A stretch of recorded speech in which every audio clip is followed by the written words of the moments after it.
தன்னிகரில்லா தமிழ் சொந்தங்களுக்கும் என்னுடைய முதல் வணக்கம். அரங்கு நிறைந்த கூட்டம், அதுவும் பெண்கள், அடுப்பூதும் பெண்களுக்கு படிப்பதற்கு அப்படிங்கிற நிலை மாற வேண்டும் என்று சொன்னான் பாரதி. நான் அடுப்பூதிக் கொண்டிருந்தாலும் பரவாயில்லை, என் வீட்டு பிள்ளைகள் படிக்க வேண்டும் என்று சொல்லி உங்கள் ஒவ்வொரு வீட்டு பிள்ளைகளையும் படிக்க வைத்து பட்டங்களாலும் சட்டங்கள் செய்யவும் பாரியில் பெண்கள் நடத்த வந்தோம் என்ற மகாகவி பாரதியின் கனவை நனவாக்கி இங்கு வீட்டிற்கும் அத்துணை மகளிருக்கும் உங்கள் வீட்டு பெண்மணியாக இருந்த என்னுடைய வணக்கங்களை தெரிவித்துக் கொள்கிறேன். ஒரு படைப்பாளி அதிகபட்சம் 6 மாதம் 1 வருடம் கஷ்டப்பட்டா எழுதி முடிச்சிடலாம். ஆனால் அந்த படைப்பாளியின் ஆயுளுக்கும் கடந்து எடுத்து செல்பவர்கள் பதிப்பகத்தார்கள். அந்த வகையில் அரங்கில் அமர்ந்து நம்முடைய உரையை கேட்டுக்கொண்டிருக்கிற ஒவ்வொரு பதிப்பகத்தாருக்கும் என்னுடைய ஒரு படைப்பாளியாய் என்னுடைய வணக்கத்தை நான் தெரிவித்துக் கொள்கின்றேன்.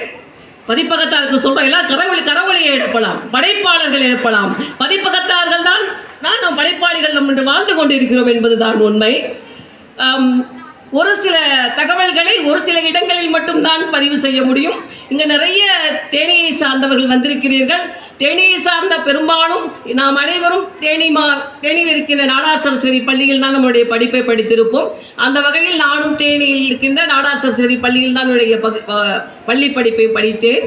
இந்த இருக்கு இல்லையா, அந்த பக்கம் படிகள் இருக்குல்ல, அங்கே படிகளில் உட்கார்ந்து இங்கே விளையாட்டு போட்டி நடக்கும். போட்டியில் வெற்றி பெற்றவர்களுக்கெல்லாம் நான் கரவொலி எழுப்பியிருக்கிறேன். இன்று எனக்காகவும் கரவொலி எழுப்ப இருக்கிறார்கள் என்று சொன்னால் படைப்புலகம் எனக்கு இந்த வாய்ப்பை கொடுத்திருக்கிறது என்று தான் சொல்ல வேண்டும். அடுத்தபடியாக இன்னைக்கு நம்ம புத்தக கண்காட்சி நிர்வாகத்தில் ஏற்பாடு செய்யும் போது என்ன பண்ணிடுவாங்க, ஒரு செக் பாயிண்ட் வச்சுருவாங்க. படைப்பாளிகளாக இருந்தாலும் எதுவாக இருந்தாலும் ஒரு தடவை தான் மேலே ஏறணும் அப்படின்னு சொல்லிட்டு தொலைபேசியில் சொன்னாங்க. அப்போது தோழர் அழகசாமி அவர்கள் அன்போடு என்னை அழைத்து, தோழர், என்னுடைய புத்தகத்தை நீங்கள் மதிப்புரை செய்கிறீர்களா, இல்லை நான் உங்களுடைய புத்தகத்தை மதிப்புரை செய்ய வேண்டுமா என்று கேட்டார். ஒரு தாய்க்கு 4-5 பிள்ளைகள் இருக்கலாம். ஆனால் தன் அண்ணனுக்கோ தம்பிக்கோ அக்காவுக்கோ, ஏன் பக்கத்து வீட்டுக்கு பிள்ளைக்கு குழந்தை பிறந்தா கூட அந்த குழந்தையை எடுத்து கொஞ்சம் தான் ரொம்ப பிடிப்பாங்க. அந்த வகையில் அவருடைய முதல் படைப்பான அசைவுகளின் அர்த்தங்கள் என்ற படைப்பை என்னுடைய கைகளில் ஏந்தி வார்த்தைகளால் கொஞ்சி மகிழ்வதில் பெருமகிழ்ச்சி அடைகின்றேன். புலிக்கு பிறந்தது பூனையாகுமா என்கின்ற வகையில் அவருடைய மகள் அன்பு புதல்வி சபிதா அவர்கள் தான் நம்ம பின்னாடி இருக்க அந்த லட்சணையினுடைய உரிமையாளர். இங்கு நின்று வீடியோ எடுத்துக் கொண்டிருக்கின்றார். அந்த வகையில் தோழர் கொஞ்சம் எந்த சின்னங்கள் நல்லா இருக்கும். இருவருக்கும் கரவொலியால் உங்களுடைய அன்பினை பரிமாறிக்கொள்ளுங்கள். பொதுவா நம்ம உடம்புல அசைவு இல்லைன்னா எப்படி இருக்கும்? அசைவு இல்லைன்னா என்ன சொல்லுவோம்? உடலில் உயிர் இல்லாததுக்கு சமம். நம்மளுடைய ஒவ்வொரு அசைவுகளுக்கும் ஒரு அர்த்தம் உண்டு.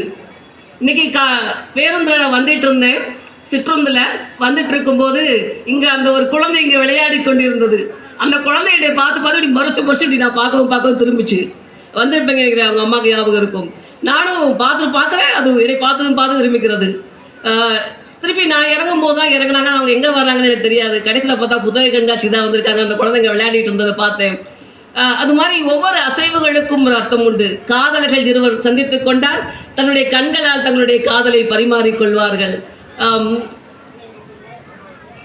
இந்த ஏழைக்கு சொல்ல வேணும்னா அசைவுகளின் அர்த்தங்கள். இந்த புத்தகத்தை அன்பில்லா பதிப்பகம் வெளியிட்டிருக்கிறது. விலை ரூபாய் 80. திரைப்பட இயக்குனர் பாஸ்கர் சக்தி அவர்கள், கவிஞர் ரா தங்கப்பாண்டியன் ஐயா அவர்கள் மற்றும் இந்து தமிழிசைநாதனுடைய ஆசிரியர் முருகேஷ் அவர்கள் இந்த புத்தகத்திற்கு அழகான மதிப்புரையை தந்திருக்கிறார்கள். இந்த புத்தகத்தில் நான் வியந்து பார்த்த ஒன்று, தன்னுடைய படைப்பை தன்னுடைய நண்பன் சரவணன் அவர்களுக்காக சமர்ப்பிக்கிறேன் அப்படின்னு சொல்லி எழுதியிருக்கிறாரு.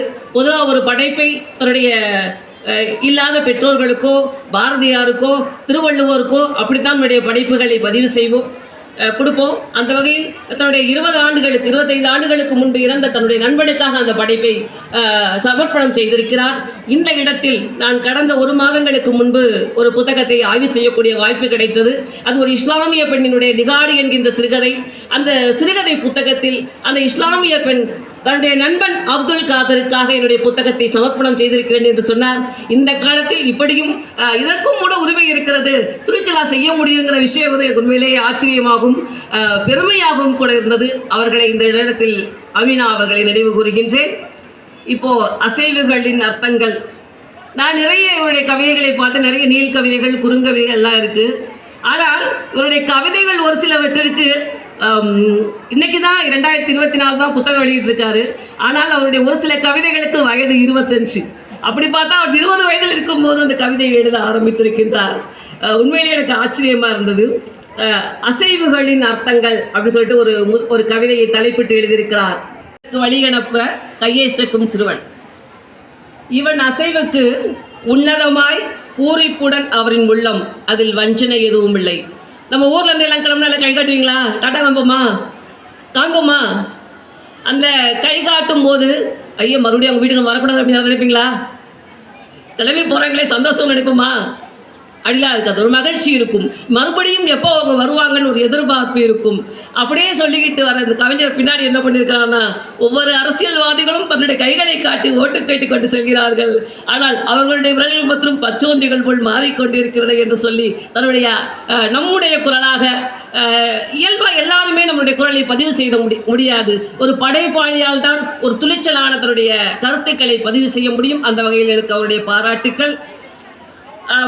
இன்னைக்கு நிறைய எல்லாருக்குமே ஆசை என்னன்னா, நான் எப்படியாவது ஒரு அரசு பணியாளராக வேண்டும் அப்படிங்கிற எண்ணம் தான் எல்லாருக்குமே பெரும்பாலும் இருக்கும். அரசு பணியாளராக ஆகணும், நான் ஒரு ஆட்சியராக ஆக வேண்டும், நான் ஒரு ஏதாவது ஒரு குரூப் 4ஆவது போயிடணும், நான் வேலைக்கு போகல ஆனால் என் பிள்ளை போயிடணும் அப்படின்னு சொல்லிட்டு ஒரு ஆதங்கம் இருக்கும் பார்த்தீங்களா? அந்த ஆதங்கத்தை அவருடைய ஒரு கவிதையில் நான் பார்த்தேன். என் போலவே என்று எழுதியிருந்தார். எத்தனை ஜாக்கெட் எடுத்தாலும் மேட்சிங் கிடைக்கவில்லை துணிக்கடையில் மாடி வீட்டு அக்கா. நிறைய உண்மை தானே? கடைக்கடையாக ஏறுவானா மேட்சிங் கிடைக்காது. அரை மணி நேரமாகியும் பாலா போன வரட்டு இருமல், நிற்காமல் போராட்டம், திண்ணையில் என் தாத்தா. இப்படியே எழுதிட்டு வந்து விடிஞ்சு 8 மணி ஆனாலும் வாசல் கூட தெளிக்காமல் படுத்து கிடக்கும் பக்கத்து வீட்டு பரிமளா. இப்படியே எழுதிட்டே வந்துட்டு கடைசியில் சொல்கிறாரு, எத்தனை முறை அரசு தேர்வு எழுதியும் வேலை கிடைக்காமல் இருக்கிறது, என் போலவே வாழ்க்கையாக இருக்கிறது எல்லாம் அப்படின்னு சொல்லிட்டு அவர் வேலை இல்லாமல் கஷ்டப்பட்ட காலத்தை வந்து பதிவு செய்திருக்கிறார். நான் நேற்று என்னுடைய சகோதரனுடைய புத்தகத்தை ஆய்வு போகிறேன் அப்படின்னு சொல்லிட்டு என்னுடைய வாட்ஸ்அப்பில் நிலைப்பாடு வைத்திருந்தேன். என்னுடன் பணியாற்றும் ஒரு சகோதரர் எனக்கு ஒரு குறுஞ்செய்தி அனுப்பியிருந்தார். அக்கா, அழகர் அண்ணா வந்து 12 வருடங்களுக்கு முன்பு திண்ணையில் ஒரு அமைப்பு இருக்கு இல்லையா, போட்டித் தேர்வாளர்களுக்கெல்லாம் பயிற்சி எடுப்பாங்க. அங்கே வந்து அழகர் அண்ணா 12 வருடங்களுக்கு முன்பு எனக்கு பயிற்சி கொடுத்தார். நான் இன்று எங்களுடைய அலுவலகத்தில் அரசு பணியாளராக இருக்கிறேன் என்று சொன்னால் அந்த அளவிற்கு ஒரு திறமையானவராக நான் அவரை பார்க்கின்றேன். வாழ்த்துக்கள் சகோதரரே அவங்களுக்கு. நிறைய நிறைய கவிதைகளை பதிவு செய்திருக்கிறார். பொதுவாக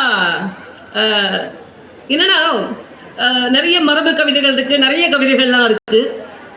உள்ளொன்று வைத்து புறமொன்று சொல்கிறது நவீன கவிதை. இது நான் எழுதிய கவிதை. உள்ளொன்று வைத்து புறமொன்று சொல்கிறது நவீன கவிதை. என்ன அர்த்தம்னே புரியாது, ஆனால் அதோட மண்டை போட்டு உடைக்கிறானுங்களுக்கு தெம்பு இருக்காது. அந்த வகையில் நானும் வாழ்வியல் யதார்த்தங்களைத்தான் என்னுடைய படைப்புகளாக தந்திருக்கிறேன். என்னுடைய பிம்பமாக நான் அவரை இந்த படைப்பில் பார்த்தேன். நிறைய நம்ம பொதுவாக நினைப்பீங்க, அரசு பணியாளர்கள்லாம் இங்கே இருக்கிறவர்கள்லாம் பெரும்பாலும் அரசு பணியாளர் இருப்பாங்க, எல்லாருமே இருக்கிறாங்க. நான் அடுத்து நிறைய அலுவலர்கள்லாம் வருவாங்க. நம்ம உள்ள இன்னைக்கு நீங்கள்லாம் மகளிர் சுய உதவி குழுவில் இருக்கீங்க, உள்ளே போவீங்க, இத்தனை பேர் இருக்கிறாங்களே, நமக்கு இந்த காகிதத்தில் கையெழுத்து போட்டு கொடுக்க மாட்டாங்களா, இவங்க என்ன பண்ணுறாங்க, அப்படி இப்படிலாம் நிறைய வந்து நமக்குள்ள எல்லாம் ஒரு கேள்விகள் இருக்கும். அத்துணை பணியாளர்களும் சிரமங்களோடு தான் அங்கு பணியாற்றி கொண்டு இருக்கிறார்கள் என்பது தான் உண்மை. குறைவான பணியாளர்கள், நீங்கள் ஒரு ஆள் உங்களுக்கு போராட்டம், ஆனால் அவர்கள் 1000 பேருக்கு பதில் சொல்ல வேண்டும். அந்த மாதிரி இதை கூட நிறைய இடங்களில் வந்து அவர் பதிவு செய்திருக்கிறார். அலைபேசியை ஒரு மாய பேசி என்று பதிவு செய்திருக்கிறார். கடவுள்கிட்ட போய் செல்ஃபி எடுத்துடுறாங்க, கடவுள்கிட்ட கூட ஈஸியாக போய் செல்ஃபி எடுத்துறாங்க. அந்த கடவுளுடைய சிலை எப்படி இருக்குன்னு தெரிய மாட்டேங்குது, அதனுடைய உன்னதம் தெரிய மாட்டேங்குது அப்படிங்கிறதெல்லாம் நிறைய இடங்களில் பதிவு செய்திருக்கிறார். நீங்களாம் நிறைய மகளிர் சுய உதவிக்குள்ள வந்திருப்பீங்க, அன்றாட தொழிலாளர்கள்லாம் இருப்பீங்க. ஆனால் ஒரு அரசு பணியாளருக்கு ஒரு விடுமுறை கிடைப்பது என்பது பெரிய விஷயம். இன்னைக்கு அந்த விடுமுறைகள் எல்லாம் கணக்கிட்டு தான் நாங்கள் இங்கே வந்து இந்த அரங்கில் நின்று கொண்டு இருக்கின்றோம் எல்லாருமே. அப்போது ஒரு விடுமுறை கிடைப்பதில் எவ்வளவு சிரமம் இருக்கிறது, அதையெல்லாம் ஒரு எங்கள் ஊரில் ஒரு திருவிழா நடக்குது அப்படின்னு சொல்லி ஒரு பதிவு செஞ்சுருக்கிறார். ஜாதி மதங்களை கடந்து எல்லாரும் சேர்ந்து நாங்கள் வந்து ஜாதியெல்லாம் இல்லாமல் ஒரு திருவிழா கொண்டாடுறோம். வருஷத்துக்கு ஒரு தடவை தான் அந்த திருவிழாவுக்கு போகிறோம். ஆனால் அந்த திருவிழாவுக்கு போகிறது கேட்கும்போது, விடுமுறை கேட்கும்போது கூட எங்களுக்கு கிடைக்கலையே அப்படிங்கிற ஒரு ஆதங்கத்தை எங்களில் ஒருவராக அவர் பதிவு செய்திருக்கிறார். சரி, இப்படியே சொல்கிறாரு. மணிப்பூரில் நடந்த ஒரு கொஞ்ச நாளைக்கு முன்னாடி சம்பவத்தை நடந்தது தெரியும். அந்த பாலியல் பலாத்காரங்கள் ஒரு கொதிச்சு எழுந்ததான் பார்க்குறேன். மனிதம் அழிந்து போனதற்கு மணிப்பூரை சாட்சி, சமூகம் நிர்வாணமானது மணிப்பூரில் என்று தன்னுடைய ஆக்ரோஷமான வார்த்தைகளை பதிவு செய்திருக்கிறார். இப்படியே நான் படிச்சுட்டு வரும்போது கொஞ்சம் யோசனை பண்ணி பார்த்தேன், ஏன் இவர் இந்த மாதிரி கவிதைகளே எழுதியிருக்கிறாரு, இதற்கு காதல் கவிதைகள்லாம் வராதா? ஒரு கவிதை புத்தகம்னு எடுத்துருந்தா 2 காதல் கவிதை இருந்தால் தான் படிக்கிறவங்களுக்கு திருப்தியாக இருக்கும் அப்படின்னு படித்து பார்த்தேன். உன்னுடன் அப்படிப்பட்ட ஒரு காதல் கவிதை. உன்னிடம் பேசும்போதெல்லாம் சரியாக கேட்கவில்லை என பொய்யுரைப்பதன் காரணம். உன்னுடன் பேசும்போதெல்லாம் சரியாக கேட்கவில்லை என பொய்யுரைப்பதன் காரணம் மீண்டும் உன் காதல் மொழியை கேட்பதற்காக. பொய்மையும் வாய்மை இழைத்த அப்படின்னு வள்ளுவர் சொன்னார் இல்லையா? பொய்யா கூட இருந்தாலும் பரவாயில்ல, இந்த மாதிரி காதல் மொழி பேசும்போது அது உண்மையாகத்தான் இருக்கும் அப்படின்னு சொல்லி அவர் சொல்லியிருக்கிறாரு. ஓகே ஓகே ஓகே முடிச்சிருக்கேன். நம்ம நிறைய கவிதைகளை, நான் நேரம் குறைவாக இருக்கிறதுனால இந்த கவிதை உங்கள் அனைவருக்கும் பிடிக்கும் என்று நான் நினைக்கின்றேன். எல்லாருமே கோயிலுக்கு போவீங்களா? டெய்லி போவீங்க. இப்போ மார்கழி மாதம் வைத்தால் பவ்யமாய் பூவோடு சேர்த்து திருநீரும் தருகிறாய். 50 ரூபாய் போட்டால் அடுத்தவர் இறைவனுக்கு படைத்த மாலையை அப்படியே அள்ளி தருகிறாயே. நீ பூசாரியா இல்லை வியாபாரியா? நீ பூசாரியா இல்லை வியாபாரியா அப்படின்னு கேட்டிருக்காரு. இது எல்லாமே நமக்கானது தான். நான் இந்த இடத்தில் ஒரு கருத்தை பொதுவான முறையில் என்னுடைய பார்வையில் பதிவு செய்யலாம் என்று இருக்கிறேன். அதாவது, நம்ம நிறைய பிரபலமான ஆலயங்களுக்கு தான் நம்மளுடைய சுற்றுலா பயணங்கள்லாம் போவோம். அந்த இடங்களுக்கு காணிக்கை போடுறோமோ இல்லையோ அது வேறு விஷயம். நிறைய உள்ளீடான கிராமங்களில், நிறைய வெளியூர்கள்லாம் நிறைய கோவில்கள் ஆலயங்கள்லாம் இருக்குது.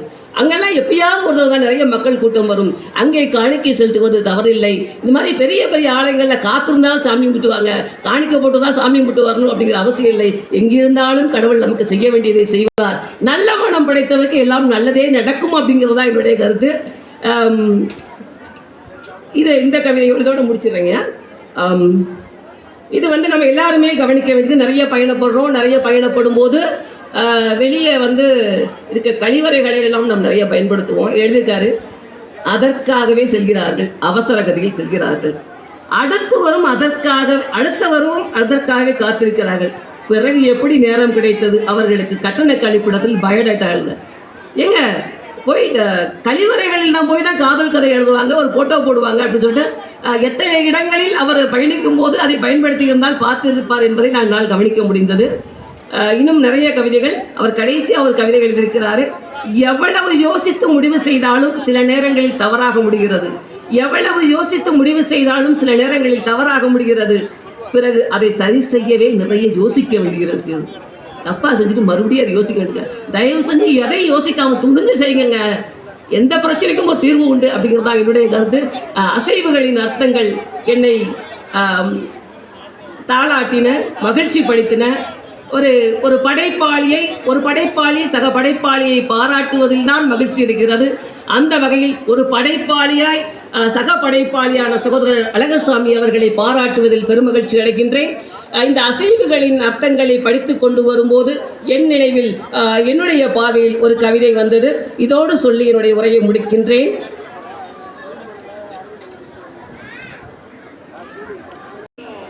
இது பண்ணியே இருக்கு.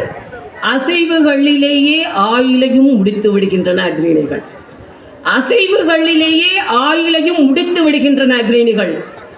அசைவுகளோடு ஓசைகளையும் ஒருங்கே இணையப்பெற்ற உயர்தலைகள் நாம். அசைவுகளோடு ஓசைகளையும் ஒருங்கே இணையப்பெற்ற உயர்தலைகள் நாம். நம் அசைவுகள் அநாகரிகம் இல்லாது ஓசைகள் ஓலங்களாக இல்லாது எப்போதும் இசையோசையாக இருக்கட்டும் என்று கூறி நல்ல வாய்ப்பிற்கு நன்றி கூறி விடைபெறுகிறேன். நன்றி, வணக்கம்.